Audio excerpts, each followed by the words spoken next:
Dízimo de Judas, profanando Cristo, quem dá e quem recebe, carrega a maldição.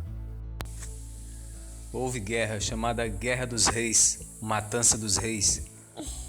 Sodoma e Gomorra foi invadida e saqueada. Ló foi feito prisioneiro com toda a sua família. Abraão ficou sabendo disso, reuniu 318 homens treinados em sua casa, foi resgatar Ló, trouxe ele de volta com seus bens e sua família.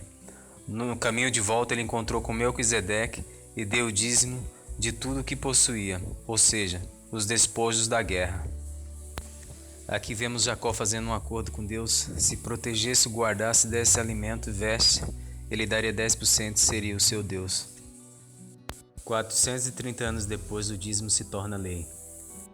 A separação da tribo de Levi. O Senhor Deus diz a Moisés: mande chamar a tribo de Levi e apresente ao sacerdote Arão para auxiliá-lo.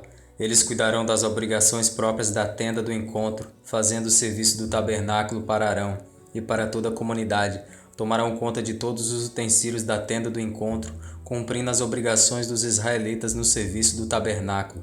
Dedica os levitas a Arão e os seus filhos. Eles serão escolhidos entre os israelitas para serem inteiramente dedicados a Arão. Encarregue Arão e os seus filhos de cuidar do sacerdócio. Qualquer pessoa não autorizada que se aproximar do santuário terá que ser executada. Disse também o Senhor a Moisés: eu mesmo escolho os levitas entre os israelitas em lugar do primeiro filho de cada mulher israelita. Os levitas são meus, pois todos os primogênitos são meus. Quando feri todos os primogênitos no Egito, separei para mim mesmo todo o primogênito de Israel, tanto entre os homens como entre os rebanhos. Serão meus, eu sou o Senhor. Vamos ver por que só os levitas podiam receber o dízimo.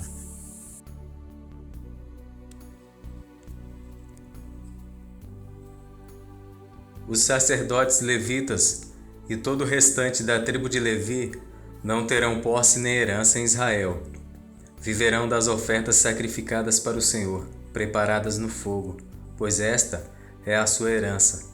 Não terão herança alguma no meio dos seus compatriotas. O Senhor é sua herança, conforme lhes prometeu. Quando o povo sacrificar um novilho ou uma ovelha, os sacerdotes receberão a porção devida, a espádua, a queixada e o estômago. Vocês terão que dar-lhe as primícias do trigo, do vinho e do azeite e a primeira lã da tosquia das ovelhas. Pois de todas as tribos o Senhor, seu Deus, escolheu os levitas e os seus descendentes para entrarem na presença do Senhor e para ministrarem sempre em seu nome. Se um levita que estiver morando em qualquer cidade de Israel desejar ir ao local escolhido pelo Senhor, poderá ministrar em nome do Senhor, seu Deus, à semelhança de todos os outros levitas que ali servem na presença do Senhor. Ele receberá uma porção de alimento igual a dos outros levitas. Além disso, ficará com o que receber com a venda dos bens da sua família. Perceba que a lei foi dada apenas para Israel, Malaquias 4:4. Deus estende o benefício dos levitas também para os órfãos, viúvas e estrangeiros. Separem o dízimo de tudo que a terra produzia anualmente. Comam o dízimo do cereal, do vinho novo e do azeite, e a primeira cria de todos os seus rebanhos na presença do Senhor, seu Deus, no local que ele escolher como habitação do seu nome, para que aprendam a temer sempre o Senhor, o seu Deus. Mas se o local for longe demais, e vocês tiverem sido abençoados pelo Senhor, seu Deus, e não puderem carregar o dízimo, pois o local escolhido pelo Senhor para ali pôr o seu nome é longe demais, troquem o dízimo por prata e levem a prata ao local que o Senhor, seu Deus, tiver escolhido. Com a prata comprem o que quiserem, bois, ovelhas, vinho ou outra bebida fermentada ou qualquer outra coisa que desejarem. Então, juntamente com suas famílias, comam e alegrem-se ali na presença do Senhor, seu Deus. E nunca se esqueça dos levitas que vivem em suas cidades, pois eles não possuem propriedade nem heranças próprias. Ao final de cada 3 anos, tragam todos os dízimos da colheita do terceiro ano, armazenando-os em sua própria cidade, para que os levitas que não possuem propriedade nem herança, e os estrangeiros, os órfãos e as viúvas que vivem na sua cidade, venham comer e saciar-se, e para que o Senhor, o seu Deus, os abençoe em todo o trabalho das suas mãos.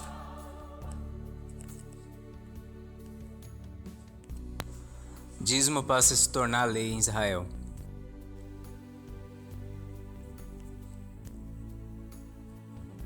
A lei requer dos sacerdotes, entre os descendentes de Levi, que recebam o dízimo do povo, isto é, dos seus irmãos, embora estes sejam descendentes de Abraão.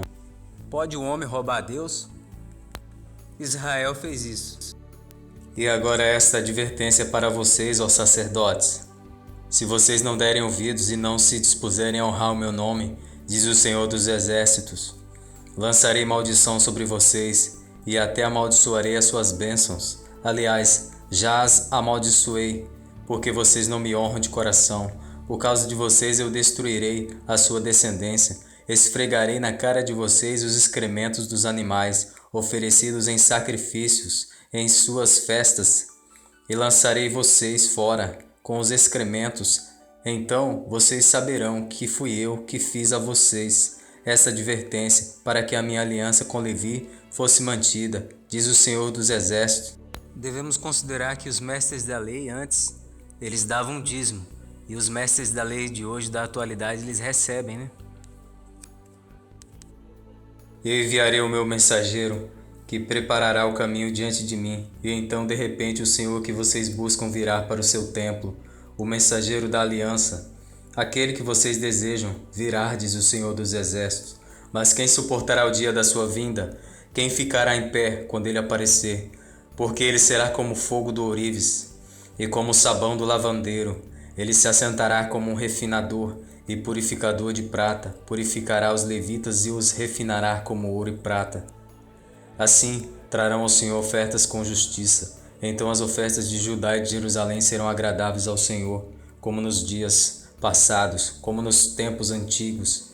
Eu virei a vocês trazendo juízo, sem demora testemunharei contra os feiticeiros, contra os adúlteros, contra os que juram falsamente e contra aqueles que exploram os trabalhadores em seus salários, que oprimem os órfãos e as viúvas e privam os estrangeiros dos seus direitos e não têm respeito por mim, diz o Senhor dos Exércitos.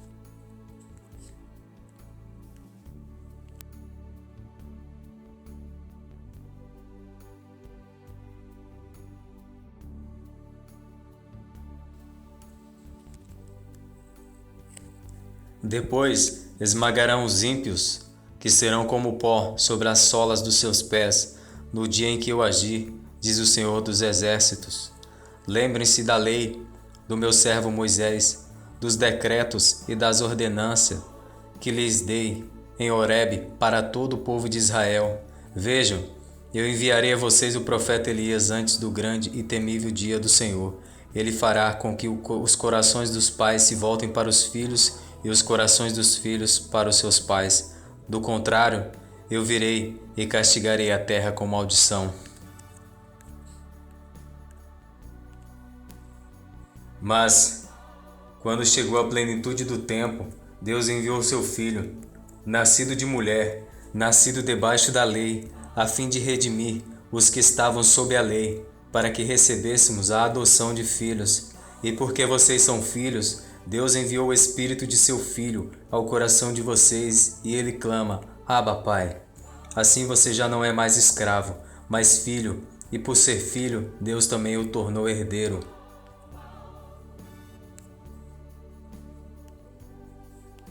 Você ainda vive como escravo de homens?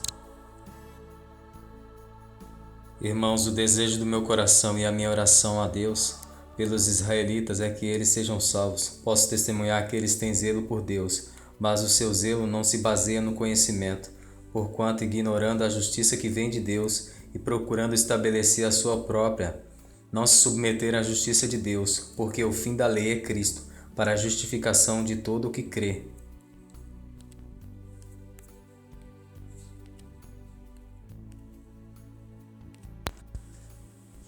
Veja a seguir que Cristo aboliu o dízimo. Se você continua dando, você está negando ele.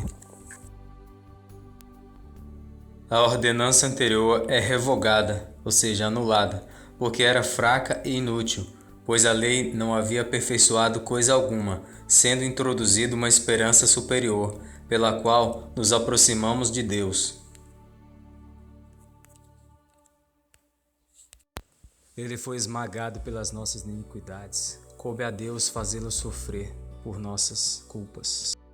Pois ele é a nossa paz, o qual de ambos fez um e destruiu a barreira, o muro de inimizade, anulando em seu corpo a lei dos mandamentos, expressa em ordenanças. O objetivo dele era criar em si mesmo dos dois um novo homem, fazendo a paz, e reconciliar com Deus os dois em um corpo, por meio da cruz, pela qual ele destruiu a inimizade.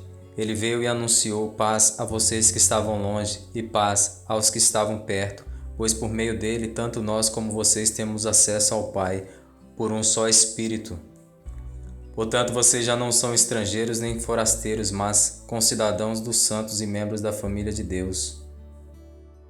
Tomem ciência todos aqueles que ainda insistem em viver da lei, que ainda estão debaixo de maldição e negam Cristo.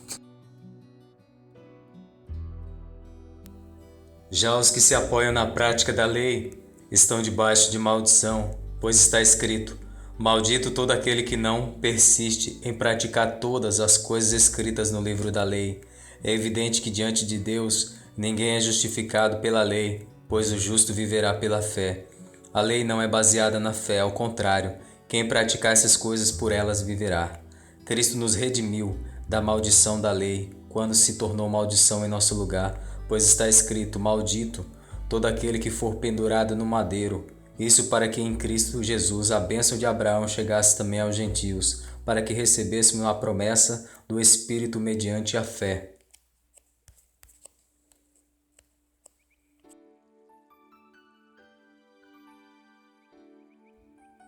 A Igreja Católica institucionalizou a cobrança no Concílio de Macon em 585, estabelecendo a quantia de 10% das posses dos fiéis. Mas foi Carlos Magno, rei dos francos, que expandiu a prática, conforme alargava seu império no século IX, difundia a cobrança nas regiões conquistadas. Com mais severo castigo julgo vocês, merece aquele que pisou aos pés, o Filho de Deus, profanou o sangue da aliança pelo qual ele foi santificado, e insultou o Espírito da graça? Pois conhecemos aquele que disse: a mim pertence a vingança, eu retribuirei, e outra vez o Senhor julgará o seu povo. Terrível coisa é cair nas mãos do Deus vivo.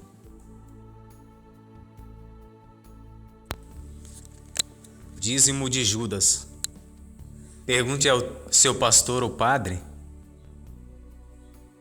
se ele é israelita, Malaquias 4:4. Se dízimo é dinheiro, se ele é levita, órfão, viúva ou estrangeiro, não, Deuteronômio 14, 22 a 29. Se dízimo era lei, sim, Hebreus 7:5. Se Cristo cumpriu a lei e aboliu, sim, Gálatas 4 ao 7, Romanos 10 ao 4. Pergunte se ele vive na graça ou na lei, João 1:17. Quem está na lei está debaixo de maldição, Gálatas 3:10, Efésios 2, 14 e 15.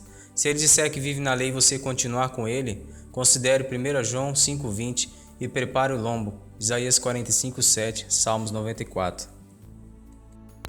Considere que Cristo já condenou o mundo.